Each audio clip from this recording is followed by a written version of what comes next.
Hey, I'm Ron Drotos from keyboardimprov.com, and welcome to our journey through the real book, number 177, which is Duke Ellington's great ballad, In a Sentimental Mood. And this whole series of jazz piano lessons is to help us understand tunes in a more whole way, from a place of understanding the history, the musical culture in which they were created and they've come down to us, so that we can make more informed choices on how we play it and get influenced by all this great music and everything. So let's check it out. In a Sentimental Mood was composed in the 30s. Duke Ellington kept his big band together from the 20s to the 70s. Almost 50 years, if not 50. Started out as the Washingtonians because they were from Washington, D.C., and then they came to New York and became famous within a couple of years.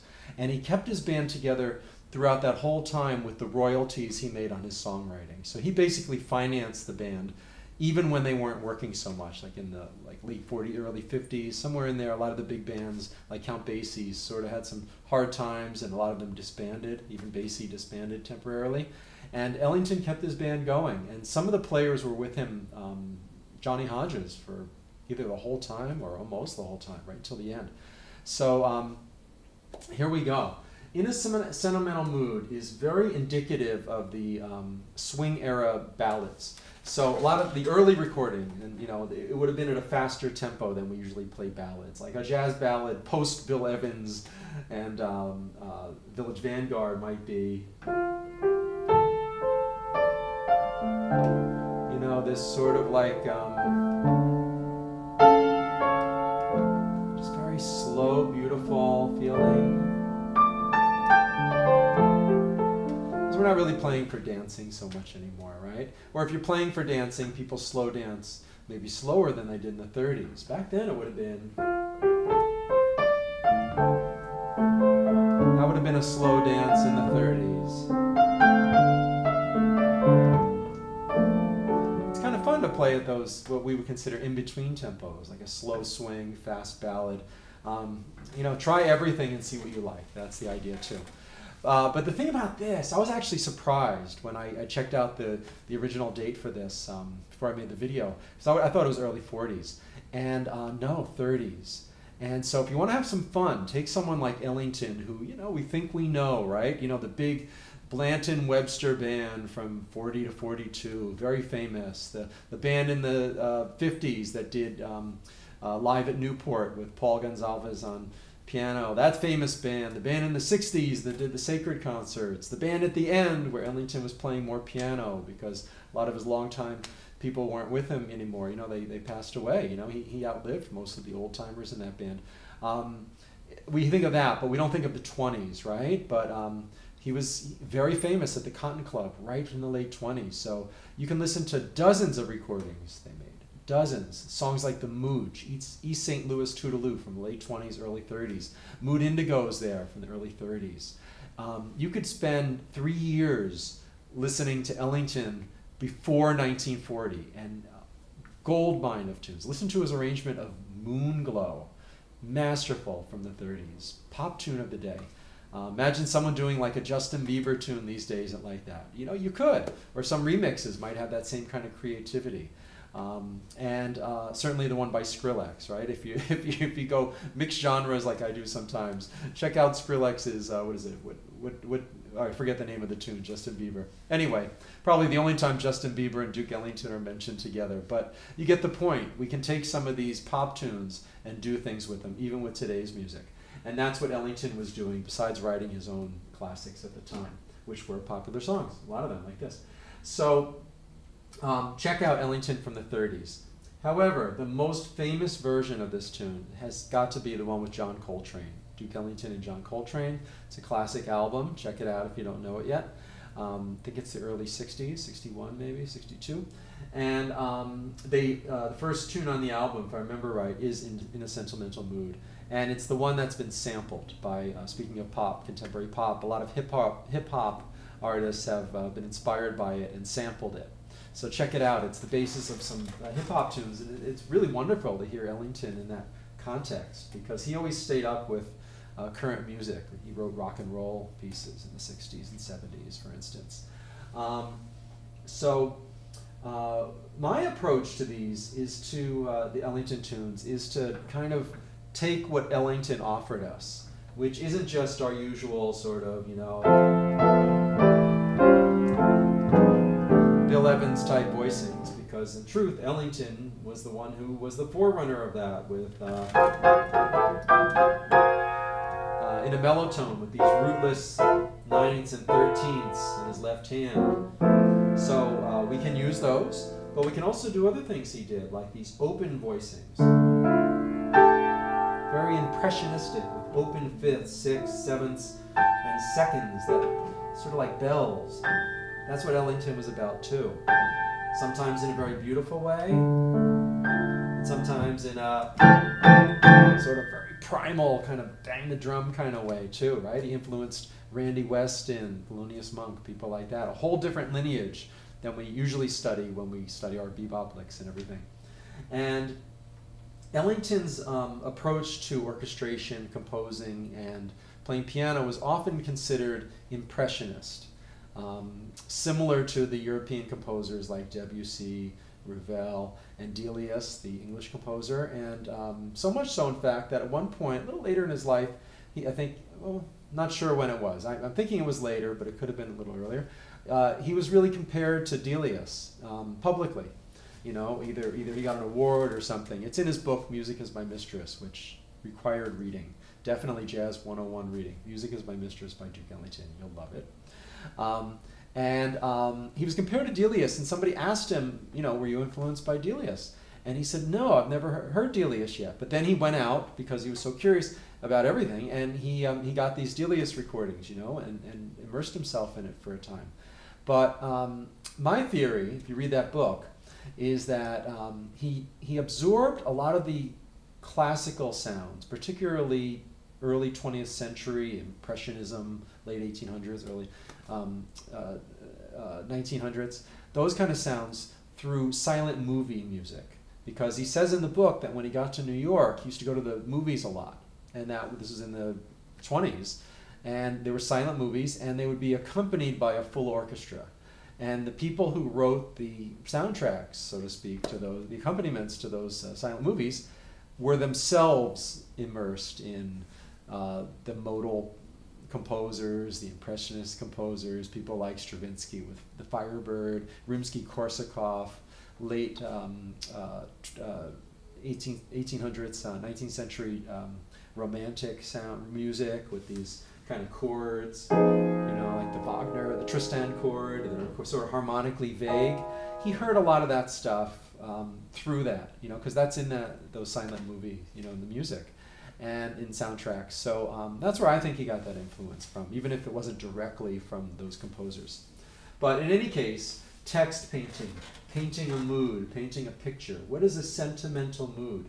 This isn't a tune that you can necessarily have to sit down and say, okay, it's called In a Sentimental Mood, so let me play all my cool licks and sound great. You know, those will come out, don't worry, but maybe we could paint it in a sentimental mood. What does sentimental mean? Okay, kind of reflective, a little sweet, warm. You know, he's painting that through the music, so we can go there. And I'm going to go there right away. I'm kind of thinking of that Coltrane recording and some of Ellington's, you know, his sort of things he likes to do with breaking up chord voicings in certain ways. So I'm just going to go for it, improvise an intro, go into the tune, and see where it takes me, and I hope it inspires you to do the same.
Wow, for me that ending was worth the whole thing. You know, I got to the end, I played the F chord, and then just started continuing a little. The energy wasn't quite done, and the momentum wasn't finished, so I went down a step to E flat, and then back up to the F, and then a nice Ellington wide voicing. Like I was showing you at the beginning with the open intervals and some major seconds in there, you know. And just let your hands picture it. Try to hear what it's going to sound like, and go for it. It's like the full spectrum of sound right there. Duke Ellington, masterful every step of the way. If we spend a whole year listening and studying nothing but Duke Ellington, it's well worth the time and effort. And it's so enjoyable.